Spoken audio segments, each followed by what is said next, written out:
This just in on the list of people who are totally awesome. Blade Kind Eyewear. Very good conversationalist. I recommend to everyone. So, moving right along, let's get into CXXX Intermission 5, in which I think everybody blew up about Dave Cat, which I'm certainly happy for. Definitely one of my favorite pairings. Year 3. Dave, are you there? Come in, Dave. This is Carcat. Over. Answer me, you jack-off. Don't be all like you're too busy to pick up. Who are you trying to kid? You're quite possibly the only person on this meteor who's got even less on his nutrition plateau than me. Even the mayor has a more demanding schedule than we do. Let's face the fucking facts. What, did you think Cantown runs itself? Fat chance. Dave. God damn it, Dave.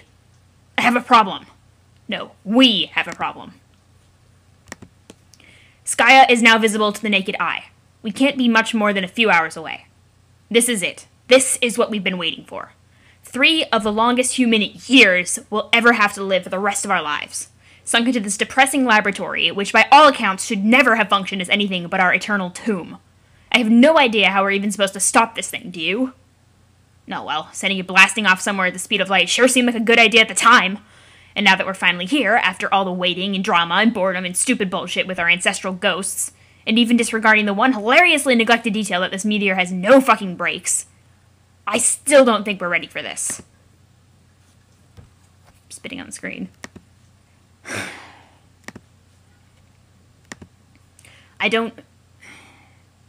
How do I even begin to address this shit?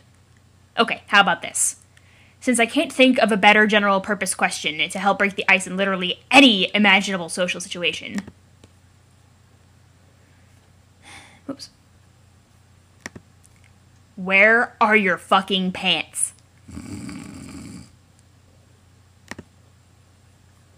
With purple toenails. My pants? What are you talking about? They're on my legs. I wasn't talking to you. Oh.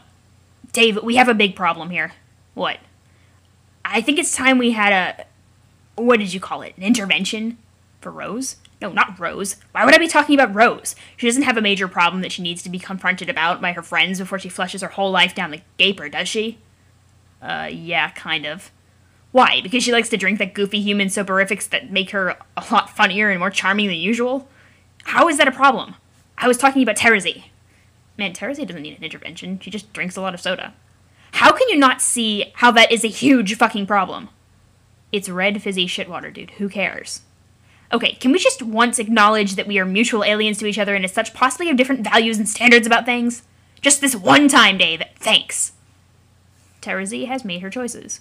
Among them was to begin guzzling untold liters of that putrid circus soda. Soda cola? And think of it as like a rite of passage. Like something that just goes with the territory when someone you know almost imperceptibly begins turning into a juggalo. Wait, fuck. Maybe she does need an intervention.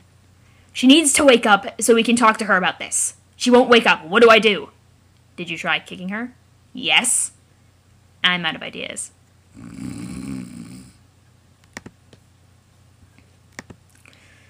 Well, whenever she wakes up, we all need to have a serious talk about this. If she's in this condition when we get to the new session, it'll be a goddamn embarrassment. Not to mention deadly. Need I remind you who's still following us? She doesn't look primed for battle where I'm standing. We need to act as a unified front, Dave. We need to let her know that as her friends, we can't stand by and watch her degrade herself like this. Man, I don't know. Sounds like you want to make this needlessly melodramatic. Stand by, I'm putting you on speaker crab. Speaker crab. Yes, speaker crab. And don't put me on speaker crab. She needs to hear from you, Dave. She trusts you. God. Honestly, she can do whatever she wants. I put all this behind me a while ago. Why do you really want me in on this conversation? Is it just that you don't know what to say yourself? Maybe it is, Dave. Maybe that's exactly what it fucking is. I'm sorry, I'm not a god tier. I am not so fortunate as to be blessed with the gift of gab like you. What? That badge you earned? You know, the one that makes it easier to talk to people? Like, really open up about your feelings and say whatever needs to be said? That's what you think that does? Isn't it? No, dude, that's not what the gift of gab does. Okay, what does it do then, wise guy? Its utility isn't really comprehensible to lowly mortals, sorry. You snide shoot huffer. Why don't you come up here so I could push you off this building? Nah. I'm putting you on speaker, Crab, and then together we are going to keep it real as shit. Do you hear me? What do you actually want from her? Why is this so funny? Floating Dave head. Do you want her to stop drinking Faygo and falling asleep in puddles of red fructose corn slobber? Or do you want her to somehow address the root of those habits and cut all that out for good? Yes, I want her to do that. The latter thing. Yeah, I can understand where you're coming from. But in situations like this, I think you need to remind yourself there's only so much you can do for somebody. And maybe they aren't going to want or need your help, and you have to figure out how to deal with that. Like, at some point in your life, one of your friends might start spending all her time with a guy you think is bad news, and you have to decide if you need to intervene as a friend or just let it go because people can change or drift apart or whatever, because that's just something that happens.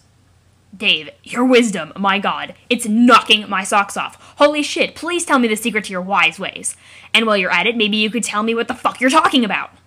Look, all I'm saying is, there comes a time in every young woman's life when she has to come to terms with the decision to gradually morph into a juggalo while all her friends and loved ones watch in dismay.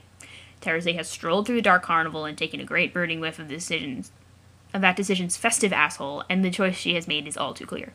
She's down with the clown. No, don't say that! It's true, man. You can live in denial for only so long. But as your bro, I have to say it like it is. She and Gamzee, man, that is literally a thing. They are in the hate square together. Total kismaspades, dude.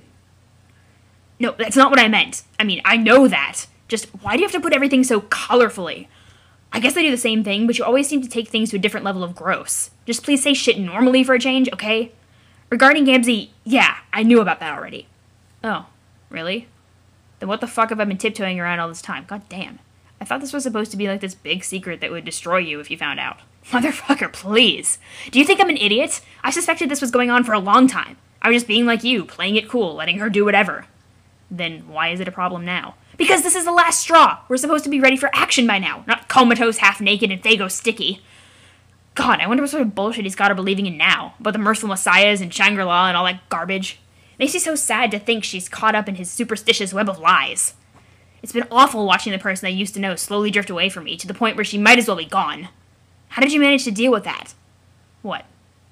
You and she used to see each other all the time. What happened? Like I said, I just put it behind me. She started sneaking around in vents and stuff, acting suspicious, trying to hide the fact that she was seeing him. Like, she was obviously ashamed of it and worried how I'd react. It was hella transparent that was going on, so I just said, that's fine, y'all can do your black rom thing with Juggalo, it's your decision. But I can't keep playing along. I can't do the quadrant thing, it's just too weird for me. I'm not a troll, and I'm not all open-minded about getting multicultural. I still don't understand the spades thing, and it makes me really fucking uncomfortable even trying to imagine how that works, and I sure as fuck don't want to date anybody who's got a hate clown on the side. So I said, no hard feelings, I still like you and all, do whatever makes you happy, I'll just be over here in the hypergravity chamber training to beat Lord English. We have a hypergravity chamber? No. Oh. What about you? Haven't you been talking to Gamzee this whole time, or is he just balls out lying to you about sneaking around the meteor with Terezi? I thought Moirels were supposed to be open with each other about stuff like that. Yeah, Gamzee ended our Moir allegiance quite some time ago. Oh, shit. Sorry to hear about that. It's fine. It was really a dead-end, pale relationship. At first, it really seemed like I was a necessary part of his life, keeping his shit under control. But as time went on, he just got completely disinterested and wasn't keeping up with his end of the thing at all. He started getting so unbelievably self-satisfied and pious, like way more than he ever was before. Like he's just so completely convinced he's found his calling, that the session is the gateway to the promised land where he'll fulfill his destiny. He's so caught up in his idiotic schemes, he couldn't give a fuck about me anymore. Whatever. At least he stopped killing people. Amazing, I spent 3 years on this rock and never said one thing to the guy. Saw him once, though. Just a glimpse in a dark hallway. It's kind of like seeing a blurry purple Bigfoot with a huge boner. Oh god, that fucking goddamn outfit. What a goddamn faker. I can't for the life of me imagine where he got that thing. I know Kanye sure as hell didn't make it for him. The man literally has no shame. Why is he wearing it? I don't know. I don't think even he knows. Maybe to make a good impression on his fake-ass religious idol after he thrust his sacred codpiece through the gates of Shangri-La. The best thing we ever do together is slam this asshole's dumb religion. Yeah! Really, it's the most hilarious fucking horseshit I've ever heard. I mean, pretty much all religions are wrong, but there's wrong and then there's wrong. As in, 0 chance you are ever proven right about even a single thing, dude. Ever, ever, ever. It's so true. I wish I could see the look on his face when he finally realizes everything he believes in is a lie. He'd be one sad clown that day. His bulge will probably deflate and make this high-pitched noise plus corresponding flatulence. Hey, Dave. What do you think will happen to us after we meet up with the others? I mean, as friends. What do you mean as friends? I mean, will we still get to be bros? Yeah. No offense, dog, but that's a dumb and neurotic question. No, but see, we're going to meet all these other people, John among them. And John is your best friend, so you will ostensibly resume that friendship where you left off. And John and I had a few testy conversations with each other one day, and in most of those I made a fool of myself. And I guess we became friends that day, maybe. But the reality is it was just one day, and he'd be well within a reasonable frame of mind and not give a crap in hindsight about the guy who trolled him once 3 years ago. And the same goes for Jade. I thought we had a decent rapport, but again, it was one day forever ago. She probably barely remembers me at this point. Whereas that doesn't matter for you, because you go way back with them. This is like a fucking heartfelt reunion for you guys. But where does that leave me? I can hardly call Gamzee a friend anymore. Who knows if my friendship with Terezi will ever be what it was before. I used to be pretty close with Kanya, but now she and Rose never leave each other alone for more than a fucking minute. All my other friends are dead, and now we're leaving the dream bubbles behind. And then there's you. So, I'm just wondering what happens next.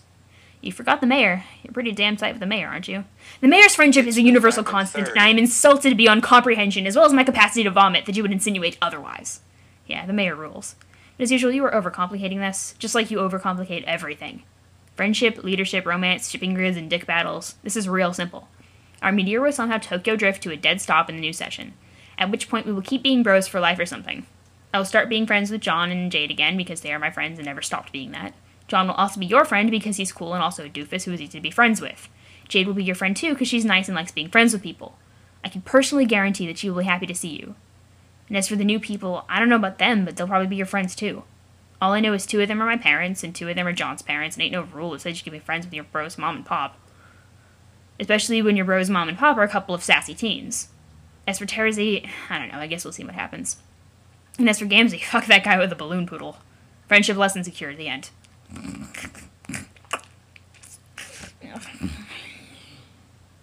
Uh-oh, look who's starting to come around.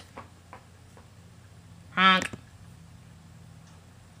Wake up, sleepyhead! Honk, honk, honk! Yeah, that's right, it's time to face the fucking music! Act 6, Intermission 5, Intermission 1. Whoa, gonna be okay there, buddy? Hey, you, computer man, I need more help. No. Computer man, assist me with more hot tips. No. Yes, I'm having trouble understanding Blue Hat. This is a shameful exploitation of our arrangement. You weren't supposed to talk anymore once you left Earth. I did not agree to those terms. Every time we talk, you complain that I am being self-indulgent, but you always come back for more. It's like you can't get enough of me. I think you might be obsessed. Give me more tips, asshole. You only made that Caltop so you could talk to me on the go, didn't you? No. Please, don't lie. Who else would you use to talk to in your solo session? Gamzee? But you haven't said one word to him through that device. You never even referred to him by his name. The clown has been an adequate peon when it comes to doing things I don't want to do. There is no reason to speak to him through my fun helmet. You should try being better friends with him. He basically ditched his best buddy for you. Who cares? He reveres you, and you treat him like shit. Yes, so? So? You're off to a pretty good start as being a god, I guess? Thank you. Look, I just said a polite thing. Now reward me with what I want. Ugh. Yellowhat is very fast. As a minion, he's been very useful. But I'm having trouble determining the abilities of Blue Hat. Yellow Hat and Blue Hat. You should come up with better names for them than that. Like what? Like, I don't know, maybe some cool mobster names? Mobster names. Why would I give them mobster names? Because mobsters are cool. They don't look like mobsters. They look like fucking leprechauns. Anyone can be a mobster, though, even cherubs and leprechauns. Being a mobster isn't about what you look like, it's about what's inside you. How does Caliborn know what leprechauns look like? Wow, that is so profound. Now stop stalling and give me tips. Are these the only 2 you've unlocked so far? Yes, I've conquered the 2nd planet, and have now travelled to the 3rd. Before I conquer this one, I would like to know what Blue Hat does. He's pretty much doing what he does. He seems to be stuck. Is he broken? No, he's just slow. What? That's his power. Yellow Hat is fast. Blue Hat is slow. That's a horrible power. How is that even a power? It just is. I was looking forward to achieving more powerful minions, not more malingering fools to take up space in my dark carnival. Do they get better than this? It depends on what you mean by better. Oh my god. Okay, we're done. Bye. And Act 6, Intermission 5, Intermission 1. Giddy. The ship has landed. Wake up, sleepyhead. Wait, why did I even say that? Stay asleep all you want. I can't give a fuck. No, they made a room with some of Bro's belongings, looks like. That's definitely a smuppet in the futon. Some parts of the healed fridge, posters from the room. Oh. You are kind of missing some important shit here. We spent 3 faux relativistic years cruising through the metaphysical ass crack of nowhere. And when we finally get here, you're all tuckered out. Like y'all didn't sleep enough in this boat already. Some of the sick, nastiest shut-eye anyone ever got on this friggin' boat. Dude, this is a big deal. Everyone's waiting for us out there. I mean, probably. I don't know, we are some green hilly place with all these Stonehenges sprinkled around. Stonehenges sprinkled around. Did you know there could be a plurality of Stonehenges? I didn't, but guess fucking what. Henges aplenty where this place is concerned. Hey, where's Jade? I guess she left already. Maybe there was an emergency somewhere and her doggy senses led there. Maybe someone fell down a well. What do you think, John? You think our teen parents fell down a well? Nah, I sincerely doubt any of that would be pathetic.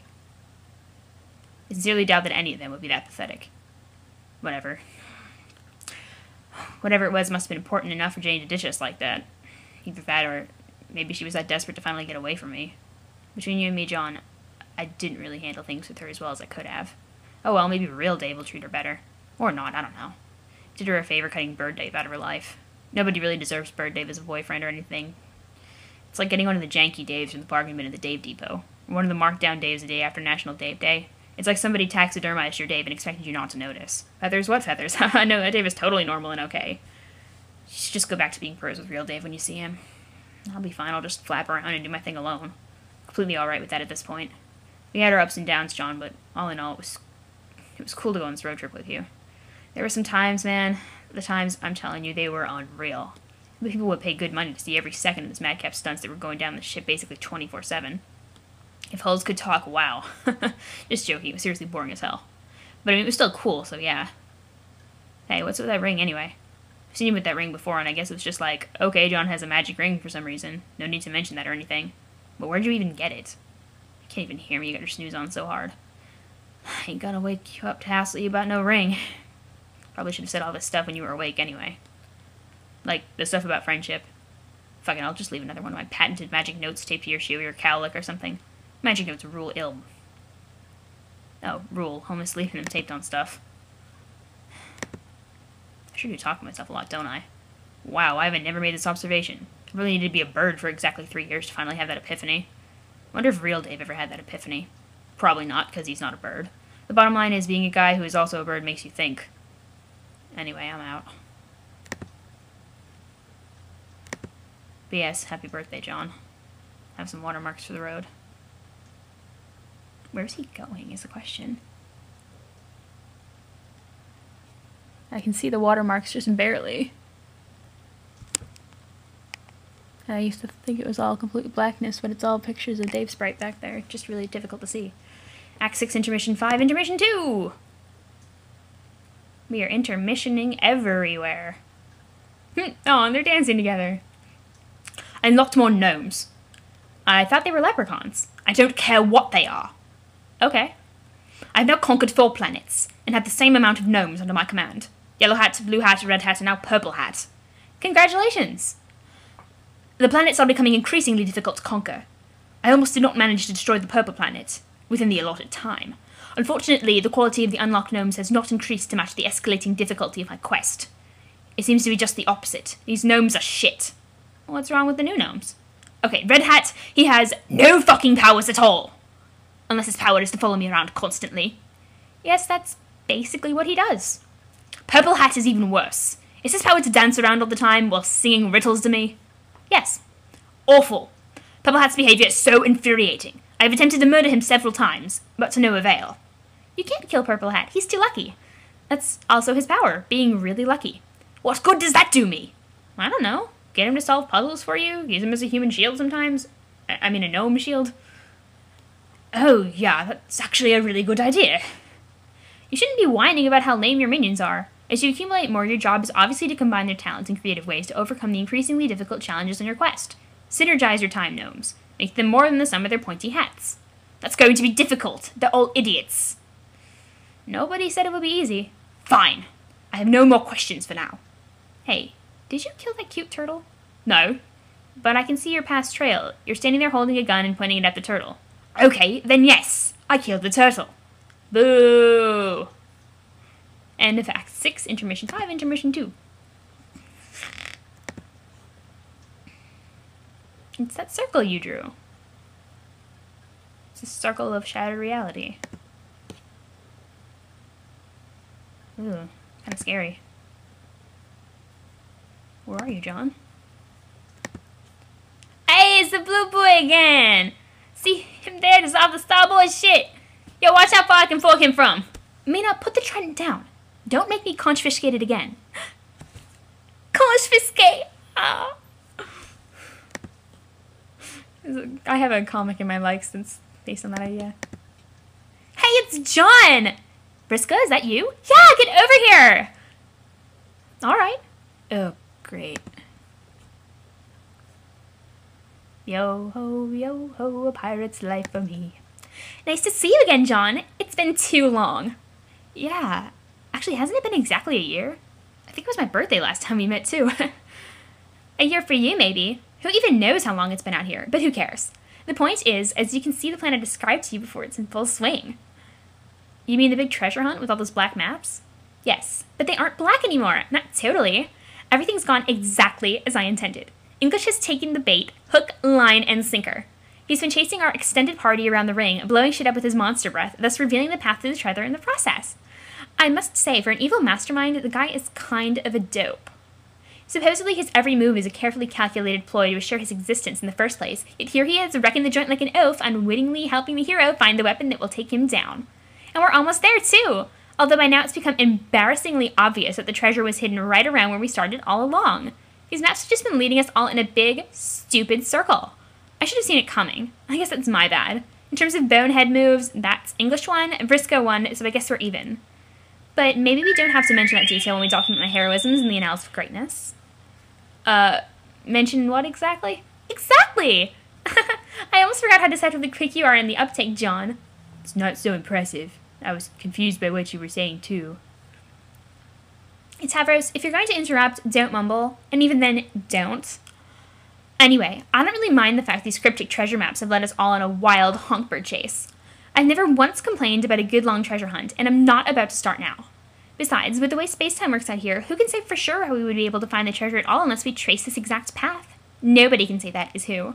Least of all English, who as far as I know, can't actually speak so much as issue blood-curdling roars that cleave the foundations of reality itself. You're of course welcome to join us on our adventure for as long as you're asleep. We could use another hand on deck. I'll even give you a rank and title. You get to be lower than me. That's the fairest rule.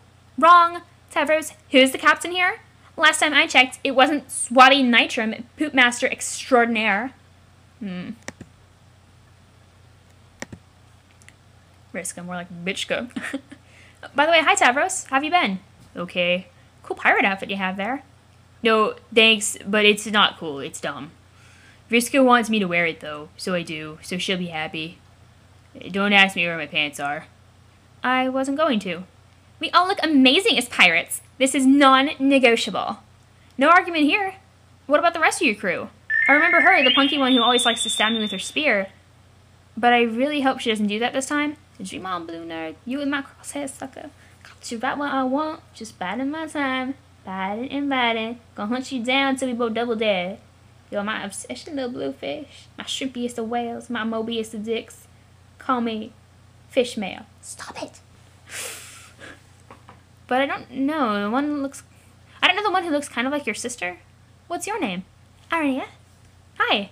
And what about those two over there? These are my friends, Aradia and Solux. I've recruited them for this expedition as specialists. They aren't really here to do any fighting, but their abilities will become useful once we retrieve the treasure. Hello. Hey, are you alive? Your eyes do not look spooky and ghostly. Thanks. Yes, I'm alive. Yeah, and apparently she intends to stay that way, hence her principled if somewhat lame commitment to pacifism. But considering our history together, I'm willing to let bygones be bygones. I'm happy to have her on my crew in whatever capacity she likes. Your history? What happened? Wait, that's a rude question. Sorry. Vriska killed her too. She used the other guy there, tragically, as the death weapon. Hey! What did I say about bygones being bygones? That's like rule fucking 1 of this ship. Anyway, she became a robot and killed me back, so obviously we're cool now. Jeez, why is everyone gonna die so much? Oh, I guess guys want to talk. CXXX, don't make our guest uncomfortable. He's already uncomfortable, and he should be. We all should be. Really, I haven't thought about any of that in a long time. Ancient conflicts don't mean anything to me anymore, but I was more than thrilled by the opportunity to go on another adventure like this. We used to enjoy such campaigns together all the time when we were younger. Of course, now the teams are a little different. Yeah, man, those were the days. What about you? Why do you have double eye patches? Because I'm blind, stupid. I can't tell if you're alive or not. Alive too or not, because I can't see if your eyes are spooky. They're spooky as shit, but yes, I'm alive. Okay, here's the short version. I used to be able to see, but then I went blind. Then I used my powers too hard and died, but it turns out I was only half dead. Half dead? Let me finish. So the ghost half of me could see again, so I was only half blind. But then somebody prototyped my corpse, which I guess sucked the ghost half out of me. The ghost half of me out of my body to make me fully alive again, and also fully blind. And now the ghost part of my soul is sharing a sprite body with fucking Eridan of all people. Who's Eridan? It was the douche who behind me in the first place. It doesn't even matter. Alright, but I don't think I quite followed all that. What does being half dead mean? You know, forget it. I'm so sick of telling the story to people over and over and over, and nobody understanding what the hell I'm talking about. It's all so simple. No, actually, it isn't. It's a fucking stupid story that makes no sense. Maybe that's the problem. My marginal existence is fraught with so much pointless duality and complicated nonsense, so I'm done even trying to explain it. From now on, I just wear a shirt that says, "Don't ask me about my disability or my mortality," then everything will be fine. It's really kind of a shame Gamzee prototypes Eridan's torso parts and swiped the ghost from the afterlife. I bet he would have had a great time on this journey. I used to own him during our nautical campaigns all the time. If he was on the ship, I'd walk the plank and plummet through the fake-ass water through infinite nowhere forever. Besides, you act like you haven't already recruited at least 50 fucking Eridans from doomed timelines in your army. You really are shamefully prejudiced against our alternate reality ghost selves. They're just as real as we are and have the same emotions and everything. Give me a break, CXXX, as if you don't view them in the exact same way. You've got real Eridan and then pretty much a whole bunch of pretenders out there. They're all real! Shit, I don't even like Eridan, but here I am sticking up for his copies. See, you just call them copies. Even you can't avoid accidentally using a problematic slur which reveals that no matter what you believe about your morals, deep down you're always going to favor the original while viewing all others as duplicates of lesser value. Oh, whatever. Just whatever. Rationalize the collateral damage to your army all you want. And to think, before I joined your party, I heard rumors that you might have changed, like learn to be a better person or something. Haha, yeah, right. Oh, please. I hardly think I'm a bad person for failing to give a shit about a billion meaningless dead Napitas. Do you? No, you're not a bad person for that particular reason, I guess. What am I seriously supposed to do? Fly around and befriend each one individually? Sorry, I have better things to do with my time. Let's try to be at least somewhat practical here. I've met most of those Napitas. They're all very nice. Oh, shut up! Sorry, Briscoe, you're kind of failing at it. And what about all those ships up ahead? Are they part of the treasure hunt too? Of course! That's my army! Okay, I mean our army. But like, on boats. Isn't an army on boats usually called a navy? John, help me out. I seem to be having trouble remembering which one of us is the captain. Was it the dork in the blue pajamas, or was it the veteran sailor in the rad captain's coat? That's right, the captain is me, and I say it's an army that happens to be on a bunch of boats. Oh, damn, he got smoked. Wow, so smoked. Mina, did you catch those sick fires? No, but for real, it's pretty much a navy. Just saying. Who's in the army? Thousands of ghosts, primarily those of old friends and acquaintances. AKA a bunch of people you're just throwing out there, mind-controlled. And the hornless Eridan. We've amassed a coalition of eager volunteers ready to lay down their ghost lives for a worthy cause. You mean fighting Lord English? When we're ready for that, yes, but we need the treasure first. So for now, they're sailing well ahead of us in large numbers to attract his attention, so he can do more damage to the ring and fill out the rest of our maps. We should be very grateful for their bravery. They are making a noble sacrifice for all of us. Bravery, yeah, right. I'm mostly sure she's just mind-controlling them. God damn it, Tavros! We really don't need your play-by-play commentary on everything. Wait, you're mind-controlling all those ghosts? No! Well, not all of them? Once you group enough together, others tend to latch on to the mob out of curiosity. We trolls have a way of clustering together naturally. You've got to understand, John, most of these people are pretty self-absorbed. They just need a little bit of persuasion to join the cause. Word. Yeah, but isn't that still kind of, dickish? But all the stubborn jackasses are going to double die anyway if you don't all work together and kill this guy. This is war, John. In times of war, difficult decisions have to be made for the lives of many. Just think of me as a general giving orders to my troops. It just happens that the orders are a little more direct in this case. Hey, Circa Deuce, let's not lose track of who's actually in charge of this shit, okay? Yeah, all her imperious teen condescension, the fresh new face of tyranny, Supreme Admiral Patience. At this time, I would like to motion for a 15-minute bowing break so that we may demonstrate our reverence for this bold, spunky leader. Yes. Tavros, stop bowing. That was a joke. No, keep doing that. Lower, Swabby. Lower! Face on the fucking deck. Yes, just like that. Perfect. How do you mind control so many ghosts at once? Isn't that kind of hard? Well, I do have a little help. John, did I mention my ancestor? She is the best! She is? I must admit, I was not in favor of the idea at first, but Vriska made a very strong case for using our combined powers in this way. In a perfect reality, no one would have to get hurt, but the stakes are too high to be shying away from such measures. See what I mean? The best. It has been wonderful spending so much time on this adventure with my descendant, not just because it's helped me get to know her better, but because it's opened my eyes to things about myself I was never really in touch with. There are certain capabilities within me I've never quite been able to face, and she's helped me realize that I've been hiding from them all my life, and well beyond. It may be true what they used to say on my world, that if you really want to know who you are, look to the legacy left behind by your ancestor. I think that wisdom works in both directions. Well put, Marquise. I've always felt the same way. Puke! Oh, my glove, the Cirque twins being adorable again. Nice and get your mop ready for swabbing up all this vomit come out of my mouth. Ew, no. Can you two stick a fork in the sentimental cup? And maybe pretend you ain't hit it off so good? You ever stop and think how this makes me feel? There's no reason to be jealous, Mina. You know nothing has changed about our friendship. Jealous? Bitch, no! Just made me think of my kid descendant. And how instead of having this cool frenzy relation with her, I just get this uncontrollable urge to stab her to death so she don't fight my supremacy. It's just a shame because she's so cute. Condemn my raw blood and the crazy junk makes me have to do. Oh well, maybe someday I'll find an heiress who my genes don't instinctively make me want to murder on sight. Then I can teach her the badass ways of being boss and shit. God, trolls are weird. So weird, you have no idea.